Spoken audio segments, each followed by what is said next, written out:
ব্যাঙ্গালোর গণপতি পুজো lighting বাড়ির মধ্যে এত সুন্দরভাবে লাইটিং দিয়ে সাজিয়েছে।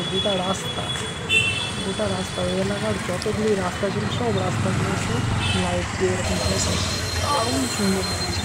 আমাকে যা লাগছে রিয়ালে এত সুন্দর লাগছে না সত্যি। দুতলা, চারতলা, পাঁচতলা, দশতলা বিল্ডিংগুলোকে এরকমভাবে লাইট দিয়ে সাজানো হয়েছে। সব চেয়ার লাগিয়েছে। এটা হচ্ছে বাইরে চেষ্টা করা হয়েছে।